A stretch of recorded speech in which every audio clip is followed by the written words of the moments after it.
ketentraman dan kesenangan, akhirnya semuanya menyenangkan, ya enggak? Ya. Lalu apakah seperti itu hanya untuk nanti? Enggak. Itu juga untuk saat ini. Ketika ada yang mengatakan bahwa berbuat baik, sholat, zikir, puasa itu untuk akhirat, itu salah kaprah. Itu untuk dunia. Karena akhiratmu juga tergantung duniamu. Maka saya mengatakan dunia sama akhirat penting mana? Penting dua-duanya. Bahkan bisa dikatakan lebih penting dunia. Kalau di dunia kamu baik, akhiratmu ya baik. Kalau duniamu penuh dengan maksiat, ya akhiratmu celaka, kan begitu. Jadi jangan punya anggapan, ini sering dikatakan oleh orang-orang yang dakwah itu kadang mengatakan kalau kita sholat, kita zakat, kita puasa, kita zikir, kita baik ke orang tua, kita baik sama saudara itu untuk akhirat saja. Enggak seperti itu. Malah bahasa-bahasa seperti itu buat saya itu mengkerdilkan sesuatu hal yang benar. Seolah-olah kita melakukan sesuatu hal yang baik. Contoh, kita dilarang berzina biar kita nggak masuk neraka. Bledu. Neraka itu nanti pasti kalau ada orang yang bilang kamu jangan berbuat dosa, nanti kamu masuk neraka. Nanti dipikir nanti. Nyapa dipikir saya. Bila saya mikirnya gitu kan. Sesuk dipikir sesuk, nyapa tidak dipikir saya. Kan gitu malah. Itu malah mengkerdilkan. Seperti itu malah mengkerdilkan sebuah kebenaran. Karena apa? Karena sesuatu hal yang Allah perintahkan itu bukan cuma untuk akhirat saja, tetapi juga untuk dunia. Malah lebih-lebih sebenarnya untuk dunia. Nah, contoh kamu dilarang untuk zina. Jadi kalau kamu zina kan kamu akan merusak dirimu sendiri. Zina itu hutang kok. Zina itu hutang. Satu dosa yang tidak hanya akan dibalas di akhirat saja, tetapi juga di dunia, itu adalah dosa zina. Makanya saya itu kadang-kadang heran memikirkan seseorang yang melakukan dosa zina, terus dia itu omanya ya zina sama perempuan, terus pulang ke rumah bisa senyum sama istrinya, bisa senyum sama anak perempuannya. Itu kalau menurut saya itu hal yang aneh plus luar biasa. Karena zina itu hutang. Kalau kamu berzina nanti ya pada akhirnya itu nanti akan kembali ke dirimu sendiri. Pada akhirnya akan kembali kepada dirimu sendiri. Maka untuk menghilangkan dosa zina itu hanya satu, yaitu taubatan nasuha. Dan tanda-tandanya taubatan nasuha itu diterima di dalam hati itu tidak ingin mengulangi lagi. Kalau melakukan dosa tetapi kok ingin mengulangi lagi setelah bertobat, itu berarti taubatnya belum diterima. Betul itu. Jadi jangan sampai kita itu mengkerdilkan sesuatu hal yang benar karena ucapan-ucapan yang keliru. Ya seperti tadi yang saya sampaikan, jangan berbuat dosa nanti kamu masuk neraka. Wah, anak sekarang kalau dinasihati kayak gitu ya nggak bisa. Itu kan nanti, kan gitu jawabannya nanti. Itu kan nanti dipikir nanti, kayak gitu pasti. Orang itu pikirannya kayak gitu aja. Karena yang dipikirkan itu saat ini bukan nanti. Maka jangan sampai bahasa-bahasa seperti ini sering-sering disampaikan. Ini menurut saya malah salah fatal. Nanti kamu masuk neraka, nanti kamu disiksa lah. Pikirannya ya lah, kok lagi ya nanti dipikir nanti kayak gitu. Mulai sekarang itu kita tanamkan kepada anak-anak kita, kepada saudara-saudara kita bahwa ketika kamu melakukan dosa, sebenarnya itu membuatmu sengsara. Itu aja. Ketika kamu berbuat dosa, maka kamu akan membuat hidupmu sengsara. Kalau kamu contoh melawan orang tua, jangan dibilang nanti kamu masuk neraka. Walah, neraka wis ndak ketok, mbok kapan pisan. Ngedeni-ngedeni tok ngono nanti malah. Tapi tanamkan kepada anak-anak kita bahwa ketika kamu melawan orang tua, nanti ya hidup kamu bakal sengsara gitu. Nah, dipikirkan nanti ya dipikir nanti kayak gitu. Itu bahasa-bahasa seperti ini perlu untuk kita telaah lagi, untuk kita pikirkan lagi. Oke. Allahumma sholli ala sayyidina Muhammad. Allahumma sholli ala sayyidina Muhammad. Allahumma sholli ala sayyidina Muhammad. Dengan semuanya perlu untuk dipikirkan bahwa ketika jenengan berbuat dosa, itu hanya akan membuat diri panjenengan sengsara. Siapa yang menipu pasti akan tertipu. Siapa yang menyakiti bakal disakiti. Begitu saja. Tidak usah mikir yang nanti masuk neraka, nanti di akhirat disiksa, nanti bikin nanti kan kayak gitu. Paham ya? Allahumma sholli ala sayyidina.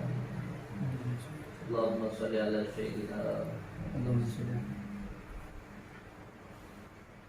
Astaghfirullah.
A'udzubillahi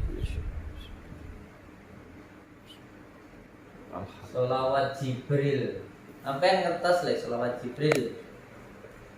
Jibril itu sampean ngertos ora le Jibril. Ketika Jibril kuwi malaikat sing tugase nyampekne wahyu saka Gusti Allah diparingke dikene dumateng Kanjeng Baginda Rasul. Kayak sampean ngerti gak Jibril sampean iki sapa?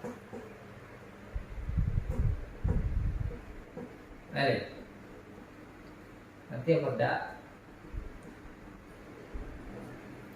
Ngerti enggak? Sampai niku kalih Gusti Allah niku sampun diparingi makhluk sing ngarahno panjenengan ning arah kebaikan. Tapi semono uga ya ana makhluk sing ngarahne panjenengan ning arah kejelekan. Jadi ada makhluk yang memang Allah perintahkan untuk selalu mengarahkan panjenengan ke dalam kebaikan. Dan juga ada makhluk yang mengikuti panjenengan untuk selalu mengarahkan ke dalam keburukan. Jadi makhluk yang selalu mengarahkan ke dalam keburukan disebut dengan syaitan. Kalau makhluk yang selalu mengarahkan ke dalam kebaikan disebut dengan malaikat. Dia itu selalu bersama kita. Itu disebut dengan sedulur batin. Sedulur kita. Sebenarnya sedulur batin kita itu selalu bersama diri kita. Tinggal kitanya aja itu mau menyapa atau tidak. Sebenarnya ketika kita sholat mengucapkan Assalamualaikum warahmatullahi wabarakatuh belok kanan, terus Assalamualaikum warahmatullahi wabarakatuh sebelah kiri, itu yang menyapa saudara batin kita itu. Karena kalau orang tersambung dengan saudara batinnya, itu dia akan bisa mengerti tentang sangkan parane dumadi. Dia akan paham